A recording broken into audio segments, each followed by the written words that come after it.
ये महाभारत कथा पूरी तरह से वेदव्यास महाभारत के ऊपर आधारित है। यदि आप इसका निरंतर श्रवण करते रहना चाहते हैं तो इस चैनल को सब्सक्राइब जरूर कर लें और आगे आने वाली सभी पॉडकास्ट के नोटिफिकेशन के लिए बेल आइकन को भी जरूर से प्रेस कर दें। अब हम सुनेंगे सनत सुजात ऋषि का आगमन, सनत सुजातीय का पहला अध्याय। धृतराष्ट्र बोले, विदुर, यदि तुम्हारी वाणी से कुछ और कहना शेष रह गया हो तो कहो, मुझे उसे सुनने की बड़ी इच्छा है, क्योंकि तुम्हारे कहने का ढंग बड़ा अनूठा है। विदुर ने कहा, भरतवंशी धृतराष्ट्र, सनत सुजात नाम से विख्यात जो ब्रह्मा जी के पुत्र परम प्राचीन सनातन ऋषि हैं, उन्होंने एक बार कहा था, मृत्यु है ही नहीं। महाराज, वे समस्त बुद्धिमानों में श्रेष्ठ हैं। वे ही आपके हृदय में स्थिर व्यक्त और अव्यक्त सभी प्रकार के प्रश्नों का उत्तर देंगे। धृतराष्ट्र ने कहा, विदुर, क्या तुम उस तत्व को नहीं जानते जिसे अब पुनः सनातन ऋषि मुझे बताएंगे? यदि तुम्हारी बुद्धि कुछ भी काम देती हो तो तुम ही मुझे उपदेश करो। विदुर बोले, राजन, मेरा जन्म शूद्रा स्त्री के गर्भ से हुआ है, अतः इसके अतिरिक्त और कोई उपदेश देने का मेरा अधिकार नहीं है। किंतु कुमार सनत सुजात की बुद्धि सनातन ब्रह्म को विषय करने वाली है। मैं उसे जानता हूँ।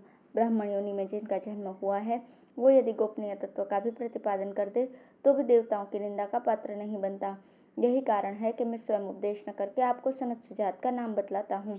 धृतराष्ट्र ने कहा, विदुर, उन परम प्राचीन सनातन ऋषि का पता मुझे बताओ। भला इसी देश से यहाँ ही उनका समागम कैसे हो सकता है? वैशंपायन जी कहते हैं, राजन, तदंतर विदुर जी ने उत्तम व्रत वाले उस सनातन ऋषि का स्मरण किया। उन्होंने भी ये जानकर कि विदुर मेरा चिंतन कर रहे हैं प्रत्यक्ष दर्शन दिया। धृतराष्ट्र ने भी शास्त्रोक्त विधि से पाद्य, अर्घ्य, मधुपर्क आदि अर्पण करके उनका स्वागत किया।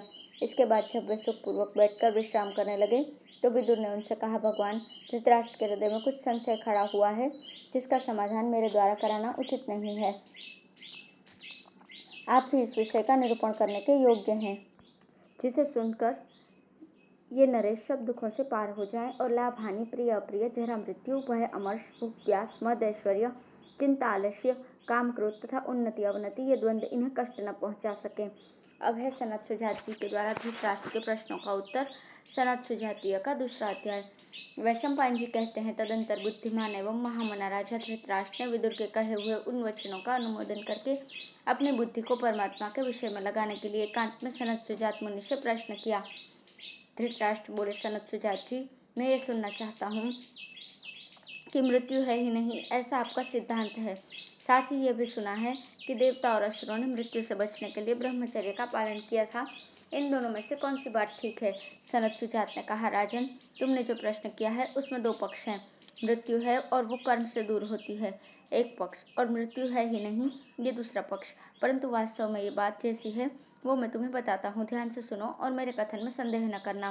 क्षत्रिय इस प्रश्न के उक्त दोनों ही पहलुओं का सत्य समझो। कुछ विद्वानों ने मोहवश इस मृत्यु की सत्ता स्वीकार की है, किंतु मेरा कहना तो है कि प्रमाद ही मृत्यु है और अप्रमाद अमृत है। प्रमाद के कारण आसुरी संपत्ति वाले मनुष्य मृत्यु से पराजित हुए और अप्रमाद से ही देवी संपत्ति वाले महात्मा पुरुष ब्रह्म स्वरूप हो जाते हैं। यह निश्चय है कि मृत्यु व्याघ्र के समान प्राणियों का भक्षण नहीं करती, क्योंकि उसका कोई रूप देखने में नहीं आता। कुछ लोग मेरे बताए हुए प्रमाद से भिन्न यम को मृत्यु कहते हैं और हृदय से दृढ़तापूर्वक पालन किए हुए ब्रह्मचर्य को ही अमृत मानते हैं। यम देवता पितृलोक में राज्य शासन करते हैं। वे पुण्य कर्म करने वालों के लिए सुखदायक और पापियों के लिए भयंकर है। इन यम की आज्ञा से ही क्रोध, प्रमाद और लोभ रूपी मृत्यु मनुष्यों के विनाश में प्रवृत्त होती है। अहंकार के वशीभूत होकर विपरीत मार्ग पर चलता हुआ कोई भी मनुष्य आत्मा का साक्षात्कार नहीं कर पाता। मनुष्य मोहवश अहंकार के अधीन होकर इस लोक से जाकर पुनः पुनः जन्म मरण के चक्कर में पड़ते हैं। मरने के बाद उनके मन, इंद्रिय और प्राण भी साथ जाते हैं। शरीर के प्राण रूप इंद्रियों का वियोग होने के कारण मृत्यु मरण को प्राप्त होती है। प्रारब्ध कर्म का उदय होने पर कर्म के फल में आसक्ति रखने वाले लोग स्वर्ग आदि लोकों का अनुगमन करते हैं, इसलिए वे मृत्यु को पार नहीं करते। देहाभिमानी जीव परमात्मा का साक्षात्कार करके उपायों को न जानने के कारण भोग की वासना से सब और नाना प्रकार की योनियों में भटकता रहता है।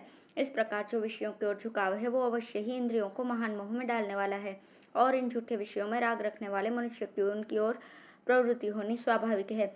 मिथ्या भोगों में आसक्ति होने के कारण अंतःकरण की ज्ञान शक्ति नष्ट हो गई है। वो सब और विषयों का ही चिंतन करता हुआ मन ही मनुष्य का आस्वादन करता है। पहले तो विषयों का चिंतन ही लोगों को मार डालता था, इसके बाद वो काम और क्रोध को साथ लेकर पुनः जल्दी ही प्रहार करता है। इस प्रकार ये विषय चिंतन, काम और क्रोध ही विवेकहीन मनुष्यों को मृत्यु के निकट पहुंचाते हैं, परंतु जो स्थिर बुद्धि वाले पुरुष हैं वे धैर्य से मृत्यु को पार हो जाते हैं। अतः जो मृत्यु को जीतने की इच्छा रखता है उसे चाहिए कि विषयों के स्वरूप का विचार करके उन्हें तुच्छ न मानकर, कुछ भी न गिनते हुए इनकी कामनाओं को उत्पन्न होते ही नष्ट कर डाले। इस प्रकार जो विद्वान विषयों की इच्छा को मिटा देता है उसको मृत्यु की भांति मृत्यु नहीं मारती, अर्थात वो जन्म मरण से मुक्त हो जाता है। कामनाओं के पीछे चलने वाला मनुष्य कामनाओं के साथ ही नष्ट हो जाता है और कामनाओं का त्याग कर देने पर जो कुछ भी दुख रूप रजोगुण है उस सबको वो नष्ट कर देता है। ये काम ही समस्त प्राणियों के लिए मोह गुण के कारण तमोगुण और अज्ञान रूप है तथा नरक के समान दुखदायी देखा जाता है। जैसे मत वाले पुरुष चलते चलते गड्ढे की ओर दौड़ पड़ते हैं, वैसे ही कामी पुरुष भोगों में सुख मानकर उनकी ओर दौड़ते हैं। जिसके चित्त की वृत्तियां कामनाओं से मोहित नहीं हुई है उस ज्ञानी पुरुष का इस श्लोक में तिनकों के बनाए हुए व्याघ्र के समान मृत्यु क्या बिगाड़ सकती है। इसलिए राजन, इस काम की आयु नष्ट करने की इच्छा से दूसरे किसी भी विषय भोग को कुछ भी न गिनकर उसका चिंतन त्याग देना चाहिए। राजन, यह जो तुम्हारे शरीर के भीतर अंतरात्मा है, मोह के वशीभूत होकर यही क्रोध, लोभ और मृत्यु रूप हो जाता है। इस प्रकार मोह से होने वाले मृत्यु को जानकर जो ज्ञाननिष्ठ हो जाता है वो इस लोक में मृत्यु से कभी नहीं डरता। उसके सामने आकर मृत्यु उसी प्रकार नष्ट हो जाती है जैसे मृत्यु के अधिकार में आया हुआ मरणाधर्मा मनुष्य। धृतराष्ट्र बोले, द्विजातियों के लिए यज्ञों द्वारा जिन पवित्रतम, सनातन एवं श्रेष्ठ लोकों की प्राप्ति बताई गई है, यहाँ वेद उन्हीं को परम पुरुषार्थ कहते हैं। इस बात को जानने वाला विद्वान उत्तम कर्मों का ही आश्रय क्यों न ले। सनत सुजात ने कहा, राजन, अज्ञानी पुरुष ही इस प्रकार भिन्न भिन्न लोकों में गमन करता है तथा वेद कर्म के बहुत से प्रयोजन भी बताता है, परंतु जो निष्काम पुरुष है वो ज्ञान मार्ग के द्वारा अन्य सभी मार्गों को बोध करके परमात्मा स्वरूप होता हुआ परमात्मा को प्राप्त होता है। धृतराष्ट्र बोले, विद्वान, यदि वो परमात्मा ही क्रमशः इस संपूर्ण जगत के रूप में प्रकट होता है तो उस अजन्मा और पुरातन पुरुष पर कौन शासन करता है, अथवा उसे इस रूप में आने की क्या आवश्यकता है और क्या सुख मिलता है, यह सब मुझे ठीक ठीक बताइए। सनत सुजात ने कहा, तुम्हारे प्रश्न में जो अनेकों विकल्प किए गए हैं उसके अनुसार भेद की प्राप्ति होती है और उसे स्वीकार कर लेने से महान दोष आता है, क्योंकि अनादि माया के संबंध से जीवों को नित्य प्रवाह चलता रहता है। ऐसा मानने से इस परमात्मा की महत्ता नष्ट नहीं होती और उसकी माया के संबंध से जीव भी पुनः पुनः उत्पन्न होते रहते हैं। यह जो दृश्यमान जगत है वो परमात्मा का स्वरूप है और परमात्मा नित्य है। वो विकार यानी माया के योग से इस विश्व को उत्पन्न करता है तथा माया उस परमात्मा की शक्ति है, ऐसा माना जाता है और ऐसे अर्थ के प्रतिपादन में वेद प्रमाण है। धृतराष्ट्र बोले, इस जगत में कुछ लोग ऐसे हैं जो धर्म का आचरण नहीं करते तथा कुछ लोग उसका आचरण करते हैं। अतः मैं पूछता हूँ कि धर्म पाप के द्वारा नष्ट होता है या पाप ही धर्म को नष्ट कर देता है। सनत सुजात ने कहा, राजन, धर्म और पाप दोनों के दो प्रकार फल होते हैं और उन दोनों का ही उपभोग करना पड़ता है। परमात्मा में स्थिति होने पर विद्वान पुरुष उस नित्य वस्तु के ज्ञान द्वारा अपने पूर्वकृत पाप और पुण्य दोनों के सदा के लिए नाश कर देता है।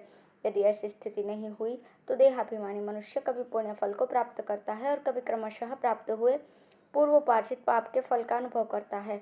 इस प्रकार पुण्य और पाप के जो स्वर्ग नरक रूप दो अस्थिर फल हैं उनका भोग करके वो इस जगत में पुनः जन्म लेकर तदनुसार कर्मों में लग जाता है।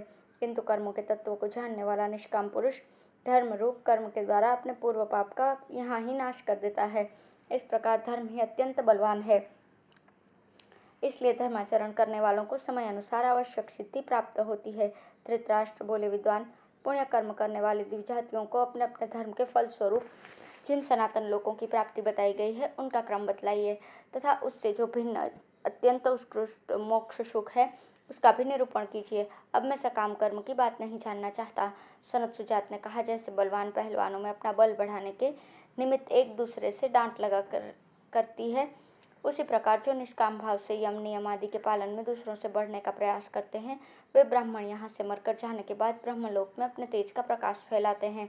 जिनकी वर्णाश्रम धर्म में स्पर्धा है उनके लिए वो ज्ञान का साधन है, किंतु वे ब्राह्मण यदि समकाम भाव से उसका अनुष्ठान करें तो मृत्यु के पश्चात यहाँ से देवताओं के निवास स्थान स्वर्ग में जाते हैं। ब्राह्मण के सम्यक आचार की वेदवेत्ता पुरुष प्रशंसा करते हैं, किंतु अपने में वर्णाश्रम का अभिमान रखने के कारण जो बहिर्मुख है उसे अधिक महत्व नहीं देना चाहिए। जो निष्काम भाव से श्रोत धर्म का पालन करने से अंतर्मुख हो गया है ऐसे पुरुष को श्रेष्ठ समझना चाहिए। जैसे वर्षा ऋतु में तृण घास आदि की बहुतायत होती है, उसी प्रकार जहाँ ब्रह्मवेत्ता सन्यासी के योग्य अन्नपान की अधिकता हो, उसी देश में रहकर जीवन निर्वाह करे। भूख प्यास से अपने को कष्ट न पहुंचाए, किंतु जहाँ अपना महात्म्य प्रकाशित न करने पर भय और अमंगल प्राप्त होता है, वहाँ रहकर भी जो अपनी विशेषता प्रकट नहीं करता, वही श्रेष्ठ पुरुष है, दूसरा नहीं। जो किसी को आत्म प्रशंसा करते देखकर जलता नहीं है तथा ब्राह्मण के धन का अपहरण करके उपभोग नहीं करता, उसके अन्न को स्वीकार करने में सत्पुरुषों की सम्मति है। जैसे कुत्ता अपना वमन किया हुआ भी खा लेता है, उसी प्रकार जो अपने पराक्रम या पांडित्य का प्रदर्शन करके जीविका चलाते हैं, वे सन्यासी वमन भोजन करने वाले हैं और इससे उनकी सदा ही अवनति होती है। जो कुटुंबी जनों के बीच में रहकर भी अपनी साधना को उनसे सदा गुप्त रखने का प्रयत्न करता है, ऐसे ब्राह्मण को ही विद्वान पुरुष ब्राह्मण मानते हैं। इसलिए उपर्युक्त रूप से जीवन बिताने वाले क्षत्रिय को भी ब्रह्म का ज्ञान प्राप्त होता है, वो भी अपने ब्रह्म भाव को देखता है। इस प्रकार जो भेद शून्य, चिन्ह रहित, अविचल, शुद्ध एवं सब प्रकार के द्वैत से रहित आत्मा है, उसके स्वरूप को जानने वाला कौन ब्राह्मणवेत्ता पुरुष उसका हनन करना चाहेगा। जो उक्त प्रकार से वर्तमान आत्मा को उसके विपरीत रूप से समझता है, आत्मा का अपहरण करने वाले उस चोर ने कौन सा पाप नहीं किया, जो कर्तव्य पालन में कभी थकता नहीं, दान नहीं लेता, सत्पुरुषों में सम्मानित है और शांत है तथा विशिष्ट होकर भी शिष्टता का विज्ञापन नहीं करता, वही ब्राह्मण ब्रह्मवेत्ता एवं विद्वान है। जो लौकिक धन की दृष्टि से निर्धन होकर भी दैवी संपत्ति तथा यज्ञ उपासना आदि से संपन्न है, वे दुर्घर्ष और निर्भय है, उन्हें ब्रह्म की साक्षात मूर्ति समझना चाहिए। यदि कोई श्लोक में अभिष्ट सिद्ध करने वाले संपूर्ण देवताओं को जान ले, तो भी वो ब्रह्मवेत्ता के समान नहीं होता, क्योंकि वो तो अभिष्ट फल की सिद्धि के लिए ही प्रयत्न कर रहा है। जो दूसरों के सम्मान पाकर भी अभिमान न करे और सम्मानीय पुरुष को देखकर जले नहीं तथा प्रयत्न न करने पर भी विद्वान लोग जिसे आदर दें, वही वास्तव में सम्मानित है। जगत में जब विद्वान पुरुष आदर दें, तो सम्मानित व्यक्ति को ऐसा मानना चाहिए कि आंखों के खोलने मीचने के समान अच्छे लोगों की ये स्वाभाविक वृत्ति है, जो आदर देते हैं। किंतु इस संसार में जो अधर्म में निपुण, छल कपट में चतुर और माननीय पुरुषों का अपमान करने वाले मूढ़ मनुष्य हैं, वे आदरणीय व्यक्तियों का कभी आदर नहीं करेंगे। यह निश्चित है कि मान और मौन सदा एक साथ नहीं रहते, क्योंकि मान से इस लोक में सुख मिलता है और मौन से परलोक में। ज्ञानी जन इस बात को जानते हैं। राजन, लोक में ऐश्वर्य रूपा लक्ष्मी सुख का घर मानी गई है, किंतु वो भी कल्याण मार्ग में लुटेरों की भांति विघ्न डालने वाली है। प्रजाहीन मनुष्य के लिए तो ब्रह्म ज्ञान में ही लक्ष्मी सर्वथा दुर्लभ है। संत पुरुष यहाँ उस ब्रह्म सुख के अनेकों द्वार बतलाते हैं, जो कि मोह को जगाने वाले नहीं हैं तथा जिनको कठिनता से धारण किया जाता है। उनके नाम है सत्य, सरलता, लज्जा, दम, सोच और विद्या। धन्यवाद।